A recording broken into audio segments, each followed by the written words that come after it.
കേന്ദ്ര വിവരാവകാശ കമ്മീഷൻ നിലവിൽ വന്നത് 2005 ഒക്ടോബർ 12-ന്. ഇതൊരു ഭരണഘടനാ സ്ഥാപനമല്ല, സ്റ്റാറ്റ്യൂട്ടറി ബോഡിയാണ്.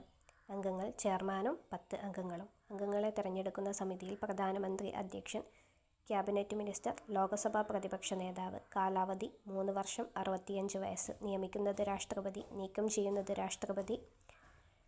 കമ്മീഷൻ വാർഷിക റിപ്പോർട്ട് സമർപ്പിക്കുന്നത് കേന്ദ്ര സർക്കാരിന്. കേന്ദ്ര മുഖ്യ വിവരാവകാശ കമ്മീഷണറായ ആദ്യ വ്യക്തി വജാഹത്ത് ഹബീബുള്ള. ആദ്യ വനിത ദീപക് സന്ധു. രണ്ടാമത്തെ വനിത സുഷമ സിംഗ്. നിലവിലെ മുഖ്യ വിവരാവകാശ കമ്മീഷണർ രാജകുമാർ ഗോയൽ. രാജകുമാർ ഗോയൽ 13ാമത്തെ വ്യക്തിയാണ്. 12ാമത്തെ വ്യക്തി ഹിരാലാൽ സമാരിയ.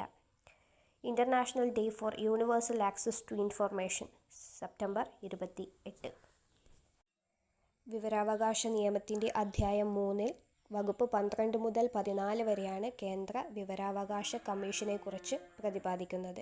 കേന്ദ്ര വിവരാവകാശ കമ്മീഷൻ്റെ ആസ്ഥാനം CIC ഭവൻ, ന്യൂഡൽഹിയാണ്.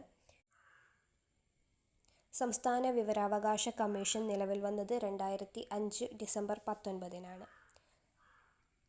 അംഗങ്ങളുടെ എണ്ണം ചെയർമാൻ പ്ലസ് 10 അംഗങ്ങൾ.